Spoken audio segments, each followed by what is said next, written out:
absolutely huge news out of the big N today. Nintendo is putting Nintendo Switch 1 in India. They are officially releasing the Switch 1 in like the most third world of third world countries. This place with 1 billion people are about to be exposed to Nintendo Switch 1 for the first time. And you just know that like when Sony heard this, they started shitting bricks.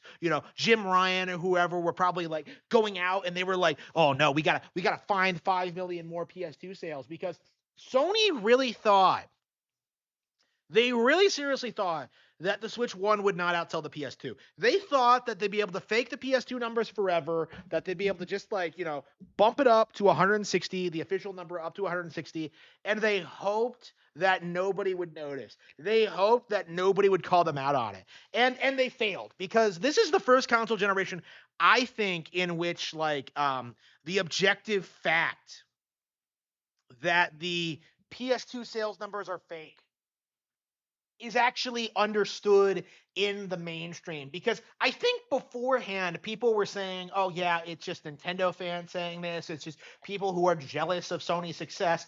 And it's become very obvious, considering all like the crazy gaming fads we've seen over the past decade.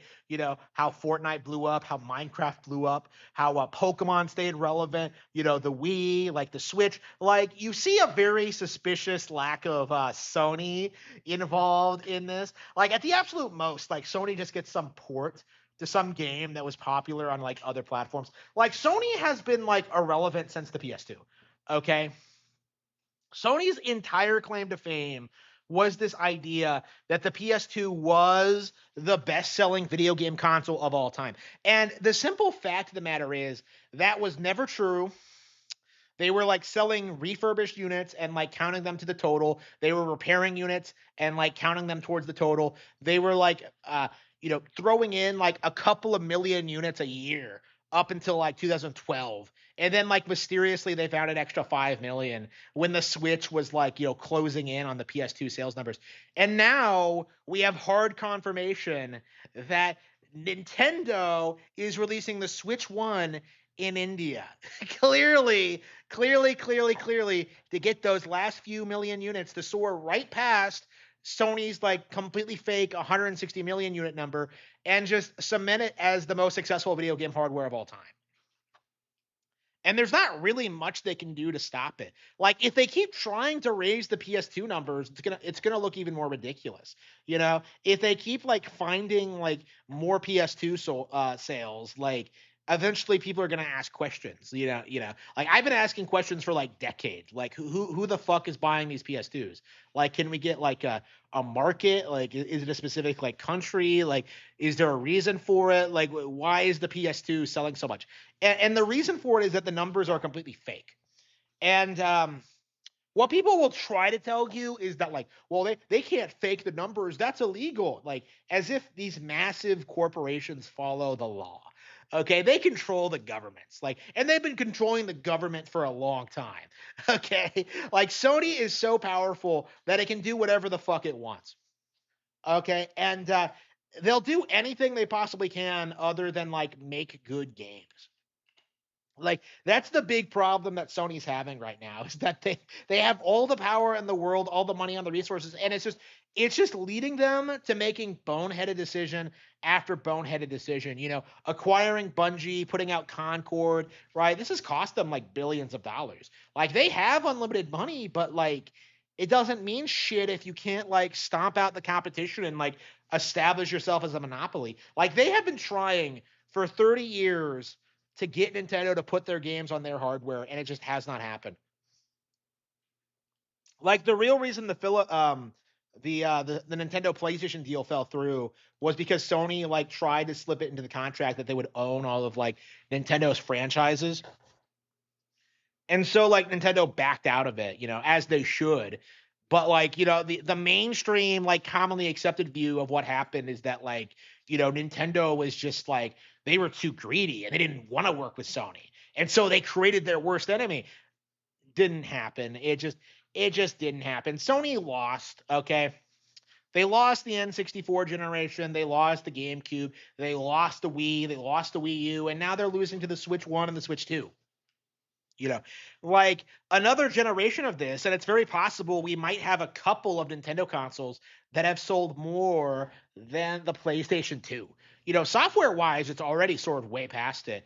And now we're seeing like we're sniffing like the hardware numbers as well. Like once Sony loses the best-selling console of all time, like it's over. Like they'll have no claim to fame after this. Like the only reason anybody cared about PlayStation was because of this narrative that it was the most mainstream console. It was the most normally friendly console. You could have it at your house and like girls wouldn't think you were a dork, right? Like that was like the way it was marketed. Okay. That was the way it was promoted, right? It was meant to be a console for normies, for like grown adult men. Well, Nintendo was for kiddies. And we've slowly seen that reputation just kind of erode, like not because of like Sony's changing business tactics, but simply by Nintendo being better than the competition. Like Sony had all the marketing in the world. They had all the goodwill. They had all like the angsty teenage boys they could possibly want. But like the end result of this, the end result of what happened is that people just eventually woke up, realized that Nintendo consoles were superior, and just came out for Nintendo instead of PlayStation. Like this is the end result of all of those decades of propaganda, like all that effort of subversion, all that like attempts at downplaying and ignoring Nintendo. This is the end result of that. This is what that strategy led to. Is just Nintendo just demolishing their only relevant piece of hardware, destroying their last vestige of like relevancy they have left, and going forward they are going to be an irrelevant brand, and that's something that I think a lot of PlayStation fans aren't going to be able to accept. That they are very much in the same position that Sega was in. Sega established the narrative that Sonic was a way cooler, better character than Mario, and some like 4-year-olds thought it was true. And they've spent their entire adult lives believing it, but like that doesn't mean it ever was true or that like actual players agree. Like Sonic fans are just going around screaming about how much they hate Mario all the time, while Mario fans are just playing Mario games. That's kind of where we're at right now. Is that like when the Nintendo Switch 1 does outsell the PS2, and it will, you're not going to hear a lot of fanfare. Like nobody's really going to care that much. I'll make a video saying that like, yeah, it's official. Nintendo Switch has outsold the PS2. Yeah. And then we'll just move on. Like it's not that big of a deal, honestly. Like for PlayStation, this was the worst day of their lives, but for us it was just a Tuesday. Like the simple reality is these kind of numbers don't really mean anything, and the only reason they were brought up to begin with, the only reason they were hyped up and used by gaming journalists and fanboys, was to downplay Nintendo. The instant that these numbers turn out in Nintendo favor, suddenly you're not going to see people talk about it that much.